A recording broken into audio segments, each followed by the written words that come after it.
Okay, so we're finishing up part 2, coming under the Anderson Bridge. Once you come under there, you've got to swing a little bit to starboard because there's a turn in the river. If you don't, you go straight, you end up in the Boston Shore. If you turn, the other danger is to turn too much and end up over here because it's pretty wide. The river's really wide at that point. There's a lot of places you can go. So once you get through this, you need to really spot the apex of the next big turn. So you come through, you turn around on port side, and you look for the apex of the turn, which is really far down here. It's pretty far away. You really got to look ahead. And that's the end of mile 2. There's a marker. After this bridge, there's a yellow marker right over there. For Anderson Bridge, what arch do you take? Take the middle arch. Middle arch, always. Where'd my sticky go for this? Oh, here it is. I'll make sure I got all my points for mile 2. Mile 2. Don't follow the buoy line, and I cannot read this.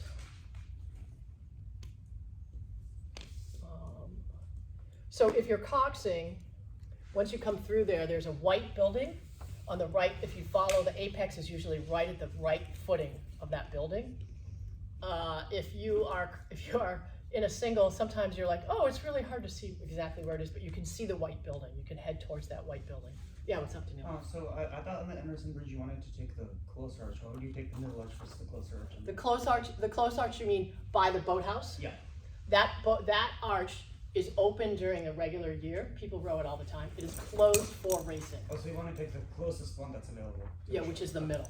That arch is faster, but it is so close to the boathouse that it's too dangerous to send out-of-towners through there. They close it entirely.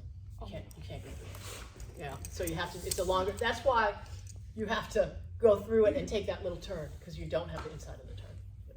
So that's a really good question. Any other questions on mile 2? Okay. All right, last mile. Heading into the last mile. So the big turn is also someplace where you can lose a little bit of time if you don't have a nice straight line to the apex, remembering not following the banks at that point. That red buoy line often has a buoy, like if you get up really snug to that buoy line, it is closer because you're heading around the corners, and if you're coxing, you can do that because you can see them. But be aware, like, there's almost always a rogue buoy on that buoy line. I don't know why it's that buoy line compared to the green one at the beginning of the course, but there's usually a buoy that's like in the wrong place, that's farther out. So, excuse me. So when you turn around and look, you have to look for the buoy that's the farthest out in that line and make sure you're clearing that as you come around. The other thing is, if you're in the back, like I said, and you've picked this awesome line, there may be somebody on your starboard side that did not pick a good line, but is now trying to get back into traffic, right? Yeah, I've gotten in a crash on that corner because you have the right line and you're on the inside, but there's somebody on the starboard side that either won't yield to you. Sometimes you're coming up on them and they're not yielding to you, or they're trying to get back into traffic. So either way, the big turn is a place where you may have to use your outside voices and make sure that nobody is touching you, and then you get the right line. Yeah. Also, I just want to tell, like, mostly Cass, that turn, it's double buoyed, so you can get oars over buoys, and the warm-up lane is on the other side, but sometimes people come over on the warm-up lane, so you just have to be careful of that too. Absolutely. Yeah, it's a double buffer, but the buffer is not as wide as an oar. Yeah. So you could catch you could catch an oar as you come around that corner. Yeah. I think I did last year is I got the right line on the big turn, but then the Canadian didn't yield till the Elliott Bridge, so she had the better line because she was aiming for the green buoy, and I had to like put my oar on her bow. So like if that happens, do you want to take the wider turn, or do you want to still? So hold on, let me make sure I understand the situation. You were inside on the turn. Yeah, and the Canadian was out on the outside. Well, she was on the inside. I was just like bow on her oar, like she wasn't yielding. And then because you were coming up on, you were both on the inside, and you were coming up on her, and she wasn't yielding. Yeah, and then so she finally yielded under the Elliott, she yielded to the green buoy, which is what you want to almost hit when you're turning. So like in that situation, do you go around the person, or do you because they could then legally yield out to the Elliott and kind of like take the. So she never yielded. She yielded to the green once you got through. Yeah, but then I had to like put my oar on her bow, like it almost said like I had to take a half slide. What happened when you got through? When you hit the bridge, what happened? She was still on your port side. She was on my starboard side, so she was on the correct like she was on the better line, so I had to like cut her off like, with my oars on her bow, because she yielded too late, if that makes sense. Right, she yielded too late, so she went to the green So she's side. never yielded. Yeah, she just never. She had the favorable. Yeah. Well, that's when you start, like honestly, you yelled really loud because there's an official on the top of that bridge. And if you start, you know, screaming at her, move over, I'm overtaking. And it's helpful to tell people which direction you want them to move, because they will often have poor judgment and they yield the wrong way. So you say, so if you're coming up on her, you want her to go, like you want her to go to starboard, right? So you just scream, yield, move to starboard, yield, move to starboard, go to starboard, yield. When did she move to port though? She moved to port? No, she moved to starboard, but then she had the favorable lane under Elliot. Like if that Why makes is that favorable? Because she was like going to the turn, like you know there's the green buoy right. Is it before the apex or after the No, apex? after the apex. Like I was overtaking her on the apex, and she wasn't yielding to. Like she was yielding to starboard, but then she had the favorable lane for the Elliot. Yeah. Because it was like. It's a bad time to get in a on the tussle. turn. Yeah. It's a really bad time. I mean, they see that probably won't happen just like for anybody else. Yeah. I think you use a lot of, you be as loud as you possibly can so that the judge above you knows that person's interfering with your line. And sometimes you'll see in the Yas Farouk video, they talk about somebody at that bridge who, like, sometimes it's better to stop and cross over and get the right line. And that might, I'd have to see that actual situation where the boats are. But often what happens is on that turn, a person gets pushed wide and then they come back at you on the other side of the bridge. And that's really problematic. Like I know lots of people have had that crash, and you just have to, they have to, like I don't know what to do in that situation. They have to stop, right? You have to tell them, you know, you stay out of my way. Like I don't know what else to do other than yell at them without profanity. Wait, Olivia, you were already past her? Your oar was on her bow? Yeah, on the Elliot. I had passed her under the Elliot, kind of like. You passed her under the bridge. Under the bridge, like we were passing each other because I was like, we were like almost even on the turn. And then you came so through. She was on starboard, so she went out to starboard on the turn, but not enough to the point where she was like. She didn't want to give up too much. Yeah, so she was right on you. Almost crashed. So then I passed her under the bridge, and then my oar is on her bow because I'm trying to almost hit the starboard buoy, the green buoy, right before the last turn. Yeah. Turn.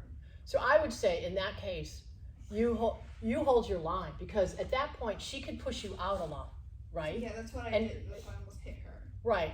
Like so you almost have to just hold your course and say, I don't know what you say verbally, like I'm not moving. You know, like I'm overtaking, or whatever you have to say to try to get them to back off. And you understand they don't want to back off, right? But you might be better, even if you get in a little tussle there and you have to stop for a stroke, it's still going to be faster than going way around, right? Like you can lose 30 seconds on that big turn, on that turn around there, right? So you'd almost do better to be like really aware of where the boats are, you know, like whack her bow or whatever, stop for a stroke and just go, right? Like know that it's going to happen and just take off as soon as it happens, right? Like, but I would say hold your line on that corner because you can lose a ton of time. Yeah, I was in a quad once when we came around that big turn. We got in a crash on the big turn before Elliot, and I've never heard so much yelling in my life on that turn. Like I was stroking, and I remember just thinking, like, one job, Bellatoni, like just keep stroking. It was so distracting. There was so much yelling going on. So singles aren't like that, right? But you got to be clear about what your intention is. You know, like you can even say, don't push me out, right? You know, I'm not going out. You know, like. You know, you have to yield. The big nice word is like you yield to port, yield to starboard, yield to port, yield to starboard, and that usually does the job. Or you can even tell them wait enough, like stop, like you know, you can tell them they have to stop instead of hitting you. I don't know if they'll actually listen to you, but you can tell them. You can say that? I don't think you can. I think You're not allowed to tell them? I don't think Tell them you to stop. can. All right, maybe you can't do I that. don't know. I think you might get I'm not. it. Just ask All them to right, stop. fair. Okay, all right, maybe that's not a good idea. It's poison. You can stop if you want. if you feel like you can stop. Yeah, that's guessing. If you want to. I'm always like, you can say anything as long as there's no penalty. It's like, wait. You could get the good line if you want. Right. Okay, so once you come around that last turn, so you've navigated so that you are inside the greens. When you hit that bridge, the bridge is not square to the course, it's diagonal. So a perfect course, you actually go in close to the port abutment and you come out close to the starboard abutment. And it's a little disconcerting because you're like, this is not, you're like, I went crooked. You didn't go crooked.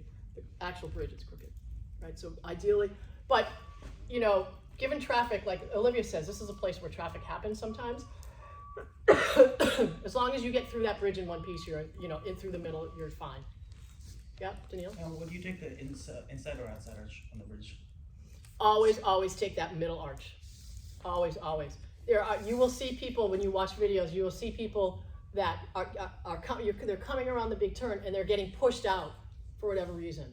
But you want to take them close to the center of the river? Yes, to the center of the river, because you're turning this way, that middle arch. You will see people take the other arch. And if you are in absolutely extreme traffic, you can sometimes do that. You guys will not have that situation. That arch is open. You're allowed to go through it. It's a really, really bad idea. Like, you do better to weigh enough and stop and wait for your line than to go all the way out there. Because not only is it farther, you have to come back into traffic and then turn again. So if you go take that outside, that arch that's on the side, you have to turn again, and then turn a third time to get back into traffic. And the chance of you hitting somebody is pretty high, and it will, like there's a minute, gone. So under no circumstances take that arch. Always, like, if you have to paddle down, like sometimes in life you have to paddle down and yell at people, right? Like, instead of using your energy towards pushing the boat, you put your energy towards getting that boat out of your way. And the Yas Farouk has a good example of that, where a sculler, literally, you can see their bows hit, so that person could get the line that they wanted to. You always do better that way. Anya? So you said when going through it, you want to be on port for the first part and then out towards the starboard? You want to have the abutment on your port. Okay. So you're close to the port abutment. Okay. And then when you come out, the abutment, this is from sculling, the abutment is on your starboard. Okay. Does that make sense? Yeah. Yeah, questions? Opposite for coxswains, right? And so there are two, there's a couple places where you do better to slow down and get the line.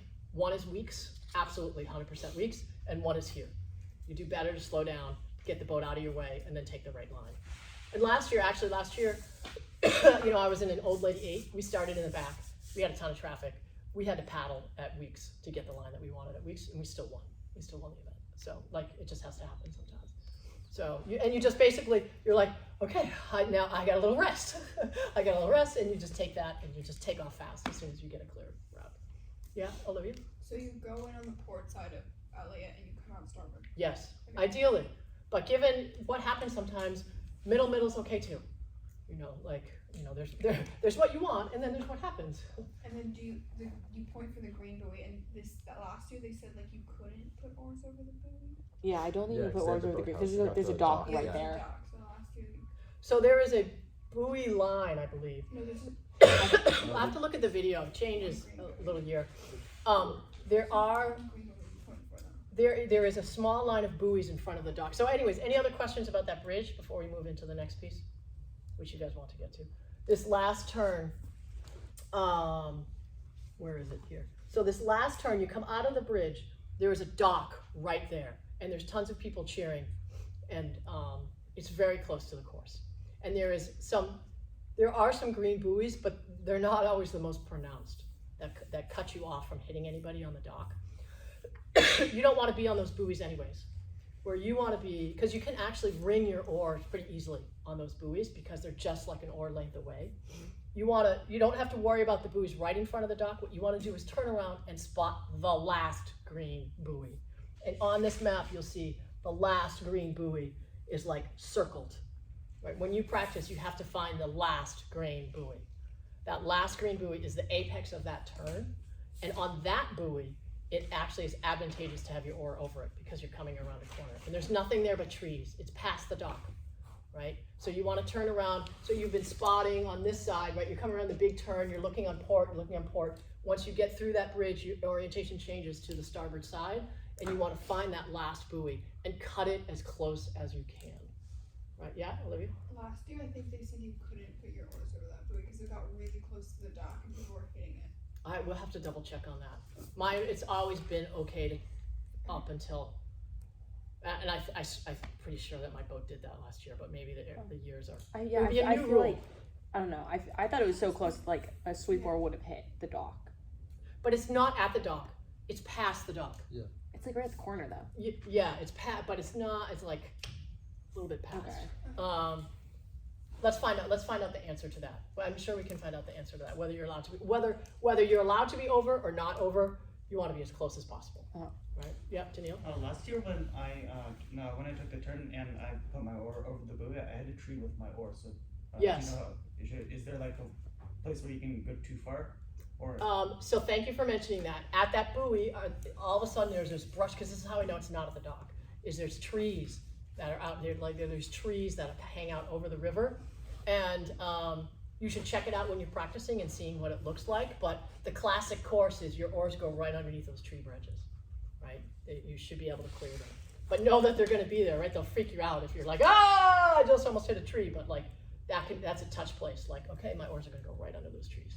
If you're way out and the trees are way over there, you're like, I just did that too wide. And like, that's a 30-second turn if you're too wide on that turn. So, yeah, does that make sense? Yeah. But let's find out whether you're allowed to be over that buoy or not. It's not a crime against humanity to not have your oars over at that buoy. It's just like the ideal course. But you want to be close enough that you can be like, 3 inches away, as opposed to like 20 feet away from that buoy. And there's plenty of space for you to blow this turn, right? It's wide there. You can go out pretty far. Once you get past that, then you're heading straight for the finish line.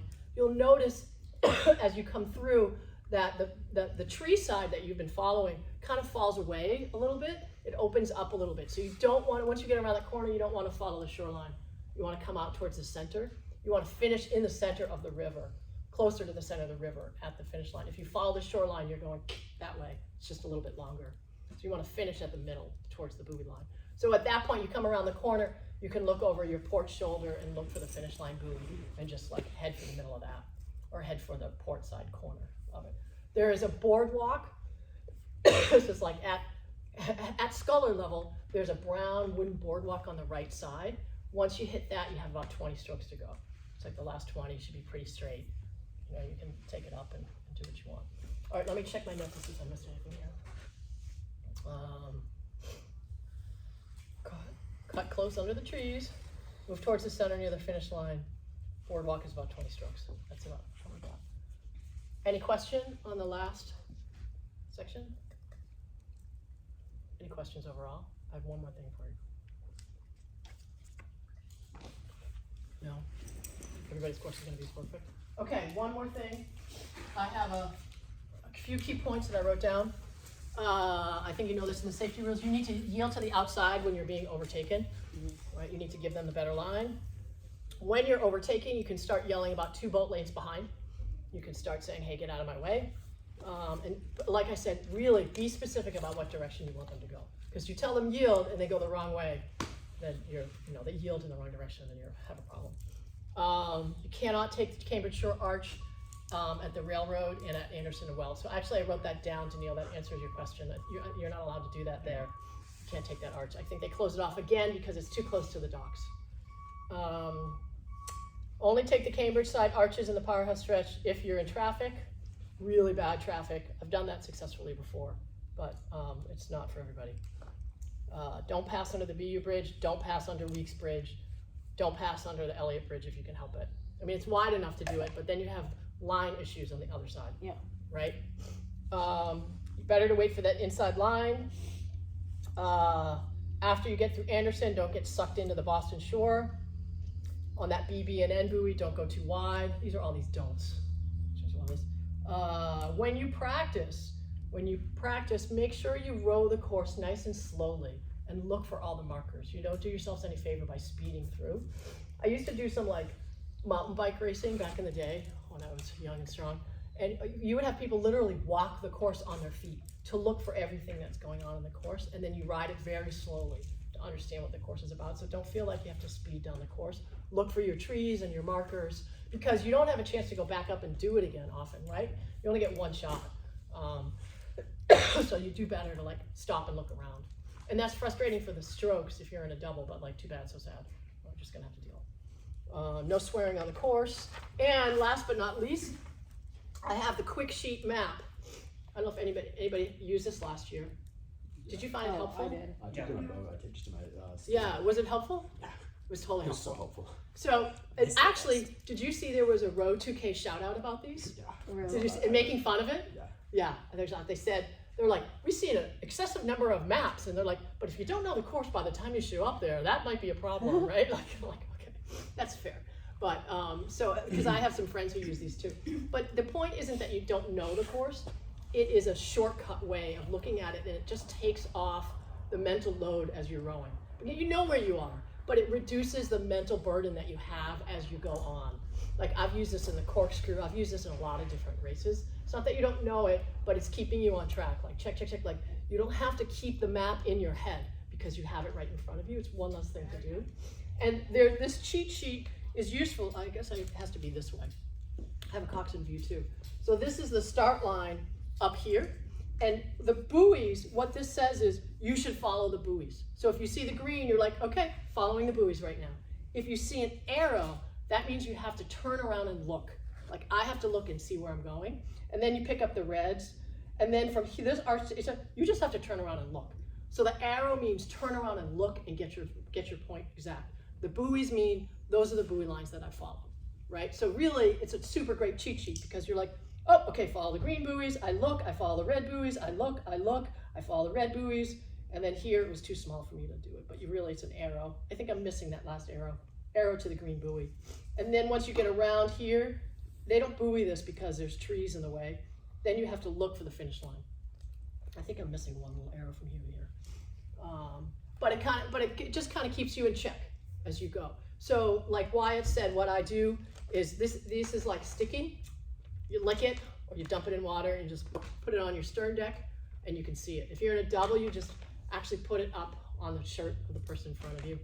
I think we did it I don't know if people raced with them last year in the doubles, but they certainly had them up for practice. Did. They did? Did they like it? Did they thought it was useful? Yeah, I think so. I think Ilaria liked it. It was on Sophie's back. Yeah, so you put it on the back of the person in front of you, which is kind of dorky. Like I said, I like, Road 2K can make fun of me, but if I'm in front, I don't care. So that's how I feel about this. So these cheat sheet maps I think are really helpful. So I don't know if I have enough for everyone, but I can always copy. I'll give them out now and I can copy more for this week. And I have 2 Cox Views ones. These are upside down. I don't know if you want them or not. Yes, Yeah. please. Thank you.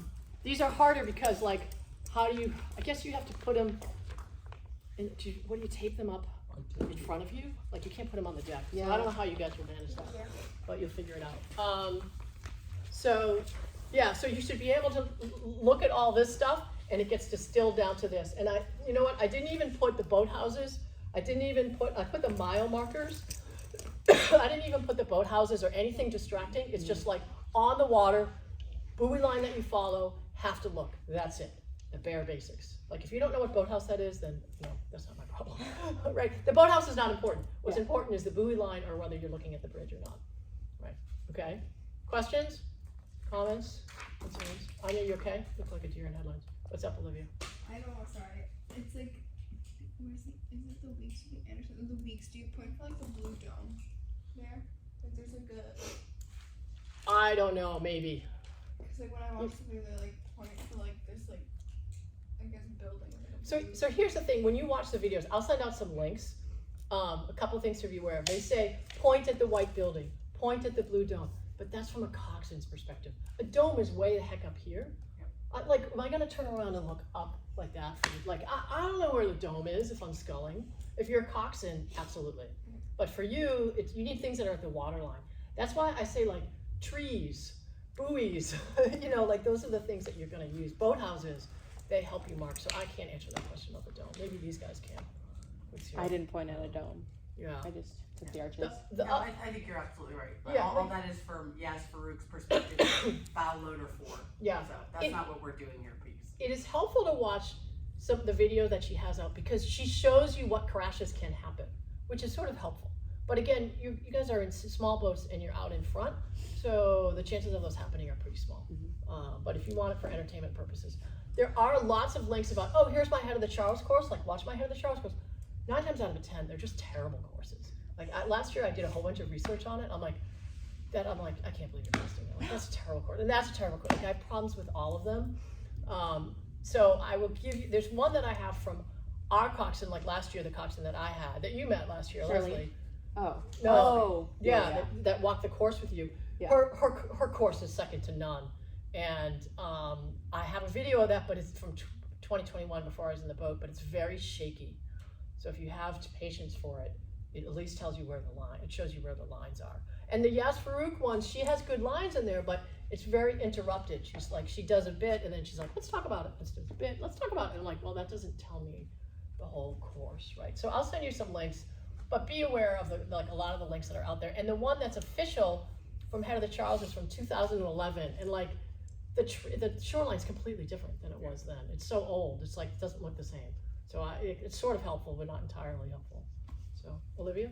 And should we watch like a video of the stern deck for like the blind boats or no? Yeah, you can watch a stern deck video if you want. I mean, the coxswain video is like the bow loader 4s are good because then you know, you can really see. The stern deck, lots of people like to use stern points. You'll have to get those in your practice, like on your practice.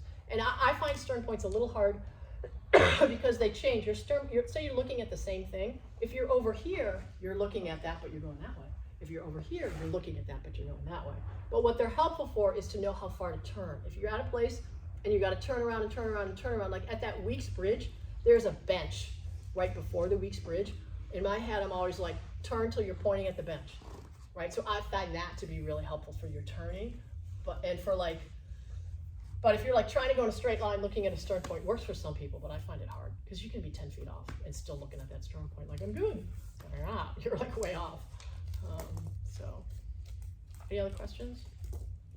No? Chiwu, you ready? I didn't mean to frighten anybody. We all have the ability to do this pretty well.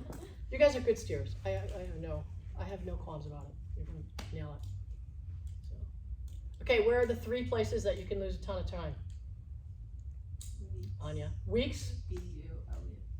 Not BU. Oh. Anderson. Anderson? Big turn. Elliot. Yeah, that's the other one. And why would we lose time at the Elliott?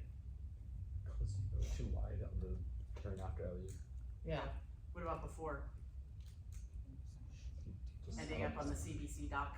Yeah, before you have to make sure you're hugging to port before you go. You know, like I said, look for that port abutment as you're going into that bridge. Go in on port, come out on starboard. All right, what do we all say to Janet? Thank you. Oh, you're welcome. I can't wait till you guys go. Next Sunday, Teresa will be doing a talk